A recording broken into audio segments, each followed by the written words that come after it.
各位，你有看过一台轻薄笔电，它不只搭载了 AMD 最新的 Ryzen AI 7 350处理器，重点我们把它拆开，你看它居然可以自己替换记忆体，而且不是一条，华硕直接给了2个搜定插槽，所以你就算要直接把它装到 64GB 也完全没问题。以轻薄笔电来说，真的是极其豪华。不仅如此，华硕甚至还给了2条 PCIe 4.0 的 M.2 SSD 插槽，让你自由扩充。以2025年的轻薄笔电来看，这个扩充性真的是比日本这的压缩机还要稀少。嗨，欢迎回来，我是驴子。没错，今天就是要来开这台商用轻薄笔电当中的扩充性好同学，来自华硕的 ExpertBook P3。不过光是扩充性好当然还不够，这台还搭载了最近关注度很高的 AMD Ryzen AI 7 350处理器。那采用 AMD 处理器，过往不止在消费性笔电上选择少，在商用笔电上更是少之又少。不是没有，但是各家都保守到不行。不过随着这几年采用台积电制成的 AMD 处理器效能不错、能耗又低的印象被慢慢建立， AMD 笔电选择越来越多，好像也是个意料中的发展。虽然说规模还是差很多啦，但愿意提供不同的选择，让用户自己决定，这点还是非常乐见的。在企业相容性上也是越来越好。并且以今年 Zen 5架构的 Ryzen AI 处理器来看的话，一来是今年的 Ryzen AI 300系列预设的 TDP 都是有28瓦，本来就给轻薄笔电留足空间。那以 ExpertBook P3 的这颗 Ryzen AI 7 350处理器来说，采用的是台积电4奈米制程，4个 Zen 5跟4个 Zen 5C 架构。那 Zen 5本身能耗就不错，效能放在轻薄笔电上更是绰绰有余，算是非常合理的轻薄效能之选。总之，究竟 ExpertBook P3 的表现如何，就让我们一起来看看吧。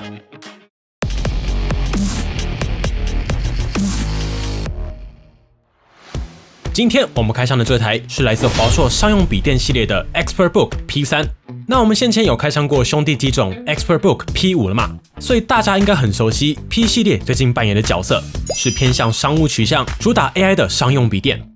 并且我们先前都说过无数次，华硕商用系列是开放零售的，在官网上就可以买到。所以如果你是小公司、工作室，或是这种完全工作取向的笔电，就是很刚好适合你的需求，那一般人也是可以购买的。这也是我们平常会逛逛商用笔电的原因之一啊，反正又没有限定只能企业采购嘛。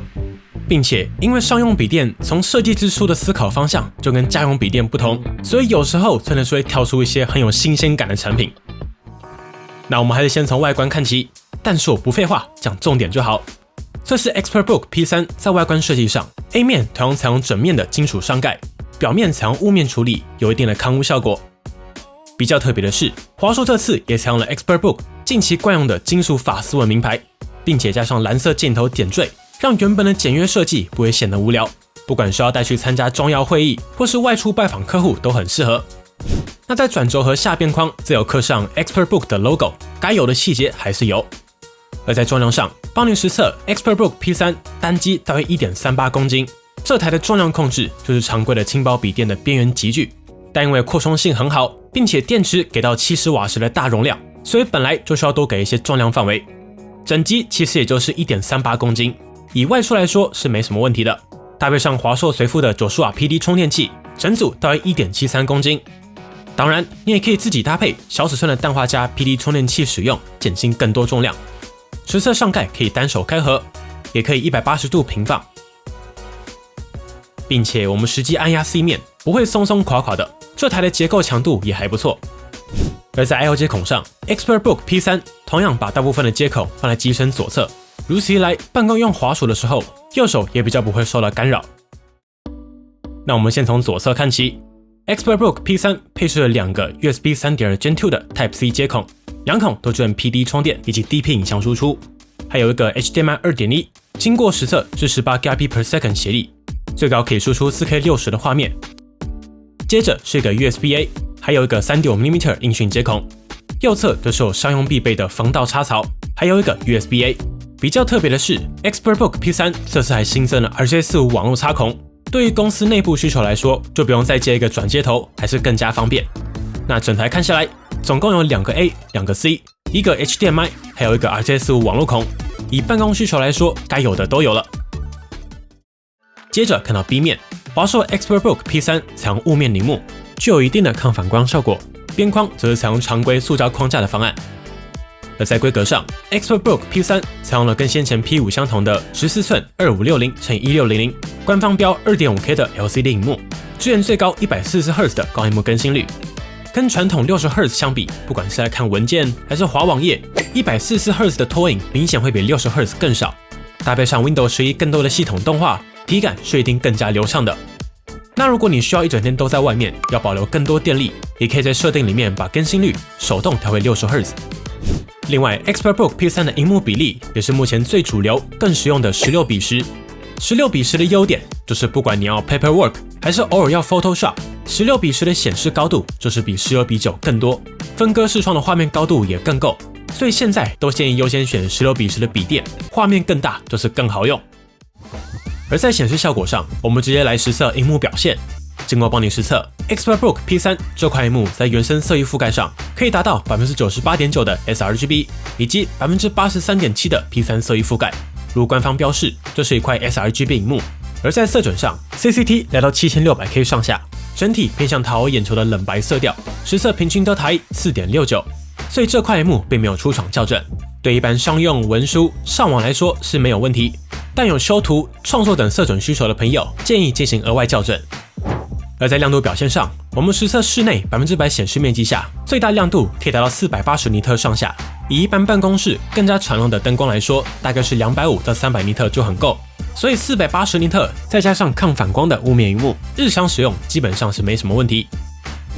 对了，我还发现一件有趣的事情，就是 ExpertBook P3 其实有16寸的版本。结果现在官网14和16寸价格完全相同，需要大尺寸的朋友是可以看看。我们接着往下看生物辨识 ，ExpertBook P3 就是商用领域，直接支援脸部辨识以及指纹辨识，全部都给，随你选择。在视讯镜头上，这台也有实体遮罩，可以物理防偷拍。那不仅如此，商用笔电不只是生物辨识全给你，在耐用性表现上 ，ExpertBook P3 也通过了1000万次的键盘敲击测试。5万次的转轴测试，以及5000次的接孔插拔测试等等175项耐用测试，并且 ExpertBook P3 当然也通过了 MIL-STD810H 美国军规标准测试，可以承受极端温度、冲击、震动、高度、沙尘、冻融、太阳辐射、湿度等等24项军规测试。比较特别的是，这台也拥有最高66毫升的键盘防泼水设计，所以日常一些小水珠或是不小心泼到一些水，也不用太惊慌。当然，如果可以马上关机断电，会更安心。接着我们看到 C 面，华硕这次同样采用了方正的巧克力键盘，电源键有加重力道，需要稍微用力才会触发，避免不小心误触。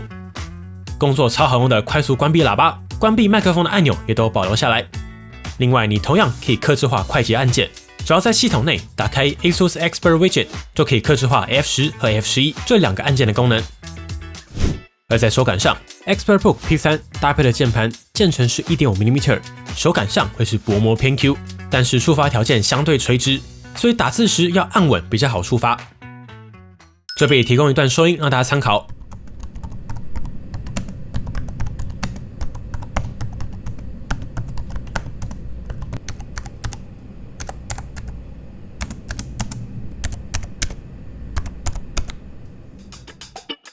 而在触控板上采用加大设计，声音回馈上就是一般的消音处理。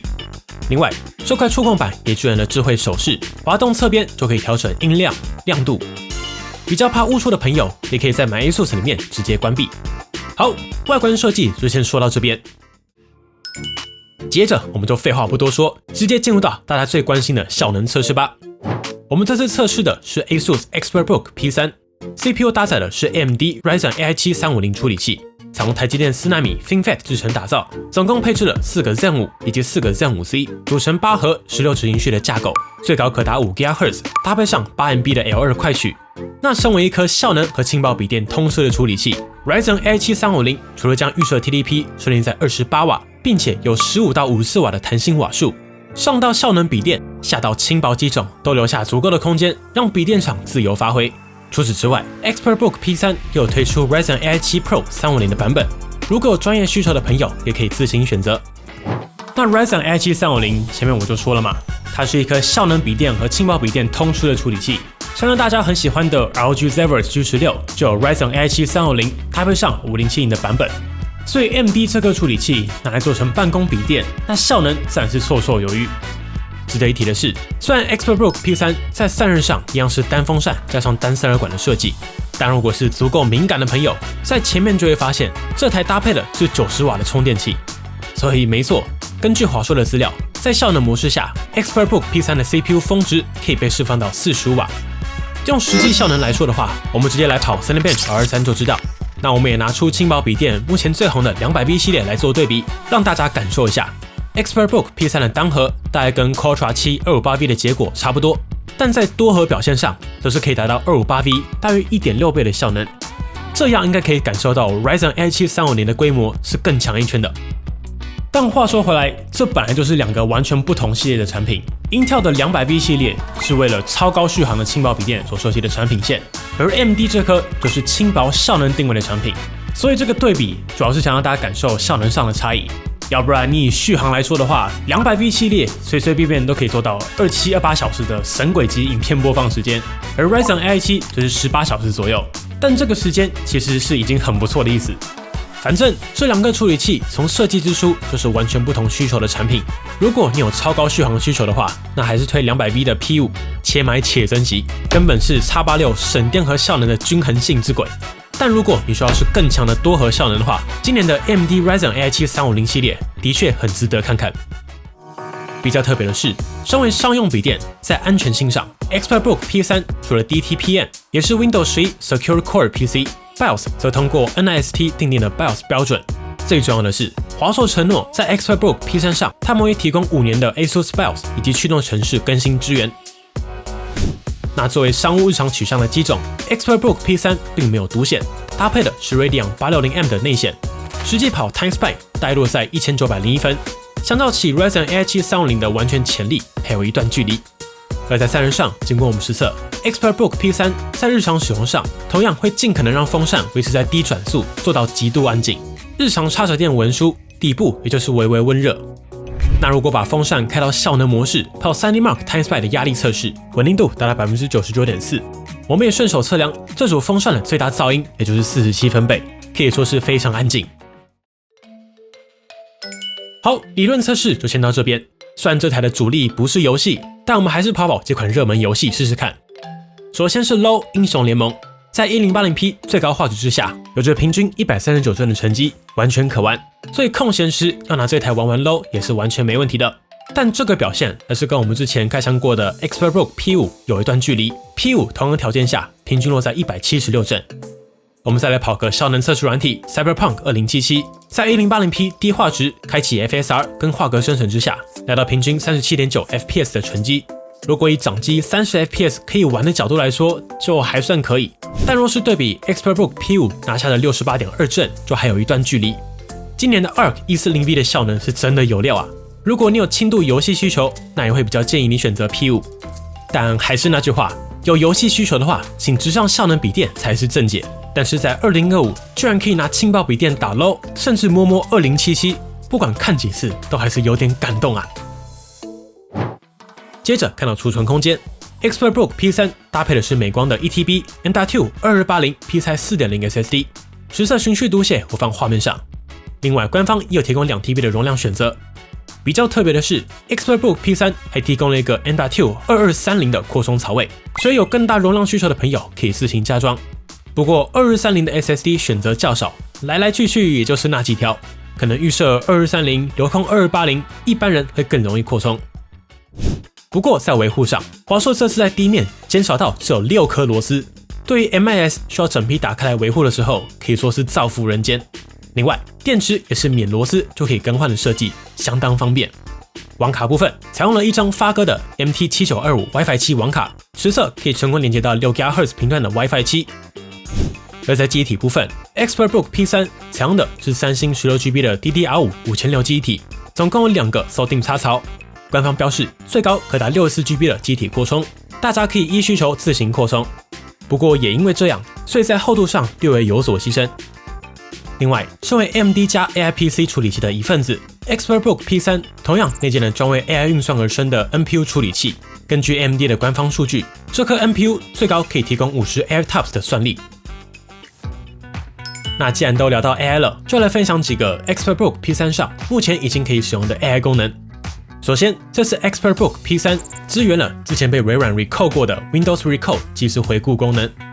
简单来说 ，Windows Recall 就是 AI 会在你每个重要的操作节点留下一张图片记录，就像是一直帮你的电脑萤幕截图，记录下你的使用轨迹。随后，这些截图也会被建立成一条时间轴，让你随时回到任何一个时间点。比如说，我在看文件的时候，看到一个很重要的表格，但是我忘记把它记录下来，这种时候就可以打开 Windows Recall， 搜寻关键字，例如我搜寻 ExpertBook P3 规格表，它就会把相关的截图都找出来。你看，找到了。不止如此，只要按上方的应用程式按钮，就可以立即开启你选的 Word 档，不用自己回头找档案，超级方便。另外，因为有隐私顾虑嘛，所以每次开启 Windows Recall 都需要输入密码或是人脸辨识，在隐私上也会比较安心。除此之外，之前就介绍过的 Windows Studio Effects 里面的自动构图、AI 眼神校正、模糊背景等等功能，在 ExpertBook P3 上也都有支援。那除了原生 AI 之外，还有华硕为了商务系列设计的 AI 软体，叫做 AI Expert Meet。这个软体之前在 ExpertBook P5 那支影片就跟大家分享过了，我这边直接带大家快速看过一次。首先，你可以在右下角快速叫出 ASUS Expert 面板，这边就可以快速启动 Expert Meet 的5大功能，像是这个 AI 会议记录，你可以选择录制麦克风或是电脑里面的录音档。接着 AI 就可以把录音内容转换成逐字稿，甚至整理成重点摘要也 OK。另外还有先前已经详细介绍过的 AI 翻译字幕，以及好用的浮水印名片功能，不只可以把基本资料跟 QR code 放在右下角，你可以在上面压满公司名称加机密的文字，防止盗录。最后还有 AI 音讯降噪，开会时系统会透过 AI 辨识你的声音，并且消除背景杂音，让你的声音更加清楚。而且这些 AI 功能几乎都是采用 Local AI 的设计，所以不需要经过云端，直接在笔电端离线执行就可以，相对没有资安风险。对了，最后也帮 MS 的朋友提一下，华硕的商用笔电系列除了有专门的 AI 软体外，也有针对系统维护推出几个功能，这些我们之前都有介绍过，这边就快速带过一次就好。首先，你可以在 BIOS 里面进行硬体检测，不用进到系统。而且，如果检测出有异常的地方，画面上也会直接跳出 QR code， 扫一下就会带入问题，直接跟华硕工程师报修。对了 ，ExpertBook P3 也拥有商用笔电的3年保固，也可以再延长加购等等。那包括到府维修，以及台湾商用团队的后勤支援等等，这些该有的商务礼遇也没有少。华硕商用除了硬体之外，如果有各种软体需求，在采购的时候也可以直接跟华硕对接，对企业采购来说的话，也是一大加分项。AI 功能介绍完，最后我们看回续航。ExpertBook P3 搭载了70瓦时的电池，直侧纯文书使用。Windows 效能选择最佳电源效率，风扇开标准，萤幕亮度70%上下，然后同时开15个以上的网页，至少2个 Word， 1个 Excel， 然后直接用 YouTube 听音乐。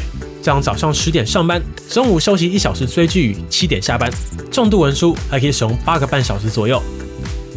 而在充电表现上，邦尼使用原厂随附的90瓦充电器实测，半小时充满50%，1个小时充满89%，最后10%则是进入到慢速充电保护电池。完整充满耗时1小时37分。而在内建的外放喇叭上，这台拥有双扬声器设计，并且有 Direct 的音效支援。我们实测最大音量大概落在75分贝左右。实际的声音表现，片尾帮你提供一组实测供大家参考。好啦，本期节目就先到这里。这集我们也在有限的时间内，尽可能帮大家把所有重点都详细测完了。如果还有任何问题，都欢迎底下留言一起讨论。我是驴子，那我们就下次再见啦。